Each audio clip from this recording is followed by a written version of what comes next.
This one is posted from Am I the Asshole from 12 days ago. Am I the asshole for not wanting my sister and her children to move back into our family home? I'm going to try and keep it short. I only want to focus on the relevant aspects. So, about a year ago, my mother suffered a health crisis, and as a result, I, 28 male, moved back in with her in order to take care of her. She still has some independence, but I do drive her to and from her doctors. I go shopping for her, I help with the cleaning and everything else. She can wash herself, walk around the house, but not much more than that. My father died a few years back, and up until I moved back in, she was living on her own. Very recently, my sister, 30 female, and her husband have separated on bad terms. I don't want to go into the details, but it's a fairly hostile situation. My sister has 2 children, 1 male and 4 male, and as a result, hasn't worked in quite some time. Now she's in the process of trying to find a job, but with children, that can be quite difficult. Because of this, my mother suggested that she move back in so she could look after the children. But I am strongly against this. I feel for my sister. I do. But my mother can't really look after herself anymore, let alone provide childcare for 2 young children. If she moved in, her children would definitely become my responsibility, even though both of them say that won't happen. But I can't and don't want to add that to my plate. My sister and mother also argued that she could help with taking care of my mom, but honestly, she wouldn't be much help, and it certainly wouldn't make up for the burden of having an infant and a small child in the home. The house is big enough in terms of rooms for her to move in without being a problem, but the fact that all of the caretaking duties would inevitably fall onto me is what's making me want to put my foot down.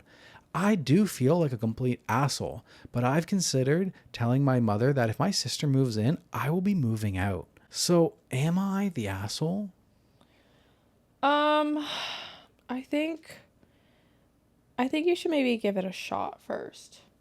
I think you should see, because if they're reassuring you that you're not going to be the caregiver of those kids, and they're, your sister's going to help out with the mom and everything, I think you should just try to hold them to that.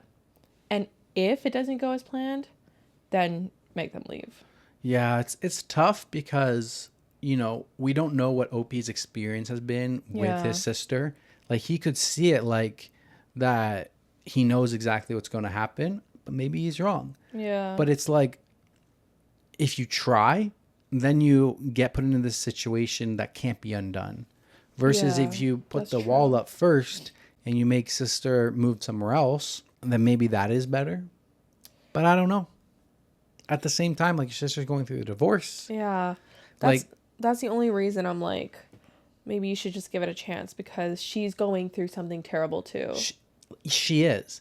And like, if the rooms are there, then her moving in, is that really going to increase the bills? Like, does she really need to pay for anything outside of food and her kids? Yeah. Like, maybe she can get a part-time job or a full-time job.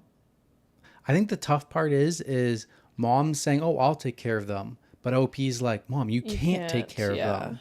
So I think that's where the hiccup was. Yeah. Is maybe if sister-in-law made it clear that, like, I don't need mom's help. I just need a roof over my head. I can handle this myself. Mm-hmm.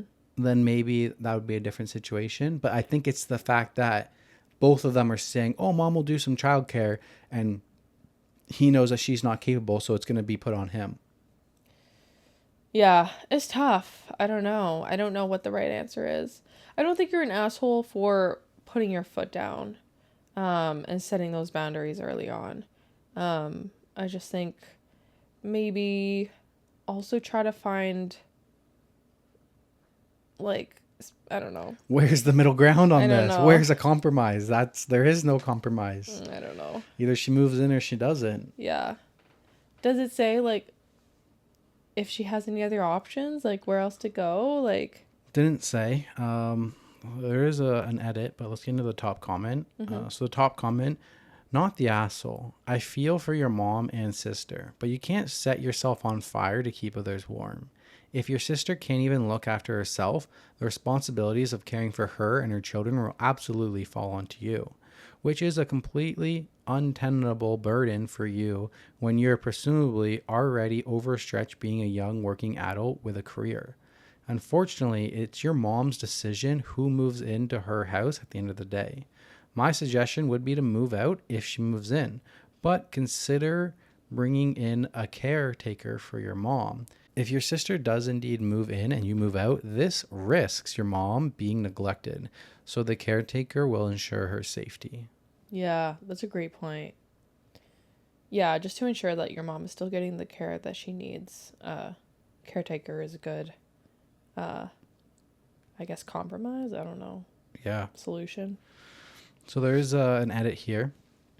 I'm getting a lot of repeat questions, so I've decided to answer them here because I realize my responses will get lost in the comments. Number 1, yes, I work full time. I'm a pathology resident. I pay for my own expenses and most of my mother's as well. I do not pay rent because my mother owns a house, but I do pay for electricity, water, heating, groceries, gas, and any out-of-pocket expenses at the doctor's. My mom has a small monthly pension that isn't able to cover her costs anymore due to the increase in medical costs, and inflation isn't exactly helping either. Number 2, the reason why I don't think my sister will be able to look after her own kids or help with our mom is because the whole point of her moving in is so that she can get help with childcare and get a job. If she were able to work and provide for her kids on her own, she wouldn't need to be moving in the first place. My sister is not escaping an abusive relationship. I said hostile to indicate that they were on bad terms and not speaking to each other, but she hasn't been abused and she isn't fleeing from him. If she were, that would be a totally different situation. She currently lives alone with her kids in their apartment, which is co-owned by her and her husband, and he is paying the utility costs as of right now. Okay, that clears things up. Yeah, so it sounds like the only reason she wants to move in is so that her mom will take care of her kids. Yeah. And he's like, our mom cannot take care of your kids. I am taking care of her. There's no way. So that makes absolute sense why he wants to put his foot down and not let her move in. Yeah, I think that's fair then. Because she can continue to live in her apartment. She wants to be able to get a free babysitter so then she can work. That's exactly what she wants from her mom, which isn't fair. Mm-hmm. Yeah, I would agree. Yeah. So, yeah, I mean, that one kind of hurts, though, because, you know, sister's asking for help and you kind of got to be like, no, it's not help. Like, this is not happening. Yeah. You have to do what's best for you. Yep. And your mom. Definitely. Seems like he only wants to do what's best for his mom. Yeah. All right. Moving on? Yeah. Back to you.